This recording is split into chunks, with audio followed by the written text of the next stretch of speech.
రాజమండ్రిలో కల్తీ పాల వ్యవహారం ఇప్పుడు ఏపీలో కలకలం సృష్టించింది. కల్తీ పాలు తాగి 6గురు మృత్యువాత పడటం, మరో 11 మంది ప్రాణాపాయ స్థితిలో ఉండటంపై ప్రభుత్వం సీరియస్ అయింది.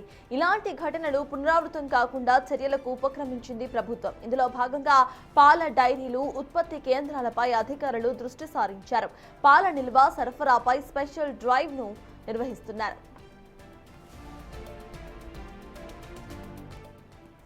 అయితే విశాఖలో రంగంలోకి దిగిన ఫుడ్ సేఫ్టీ అధికారులు పాల కేంద్రాలను తనిఖీ చేస్తున్నారు.